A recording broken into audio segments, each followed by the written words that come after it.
सरदार कौन है। देश से लगातार आज़ादी के बाद से सत्ता में रहने के बाद झूठ तो कांग्रेस बोलती है। कांग्रेस तो झूठ बोलने की ऑटोमेटिक मशीन है।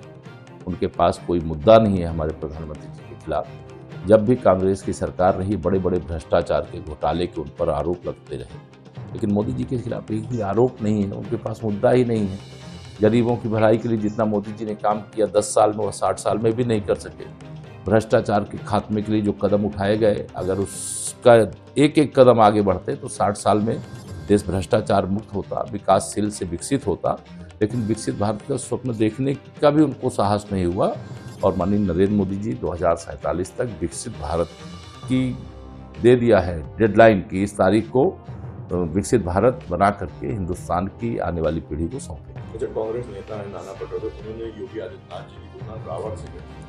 देखिए, ये कांग्रेसियों की गाली का जवाब देश की प्रदेश की जनता कमल का बटन दबा करके, कमल का फूल खिला करके तीसरी बार मोदी सरकार बना करके दे रही है, देने जा रही है। अरविंद केजरीवाल ने मोदी जी को थानेदार कहा। अरविंद केजरीवाल जी को आजकल थानेदार ही दिखाई देते होंगे, क्योंकि उनको मालूम है कि उनको 2 जून को फिर जेल जाना है।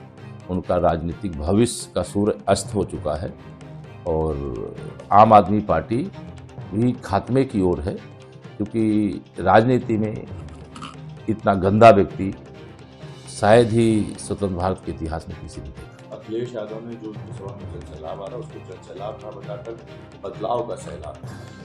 देखिए, अब क्या करें, अंगूर खट्टे, क्योंकि ही समाजवादी पार्टी की सभाओं में गुंडे और अराजक तत्व और माफिया और दंगाई जैसे दंगा करते हैं, जैसे गुंडागर्दी करते हैं, जैसे माफियागिरी करते हैं, वैसे सभाओं में भी वो अपना टेलर दिखा रहे हैं कि आप साइकिल को जिताओ, हम ऐसे कूटेंगे जैसे नेता को अपने मन भाषण नहीं देने दे रहे। ये झूठों का सरदार कौन है। देश से लगातार आज़ादी के बाद से सत्ता में रहने के बाद झूठ तो कांग्रेस बोलती है। कांग्रेस तो झूठ बोलने की ऑटोमेटिक मशीन है।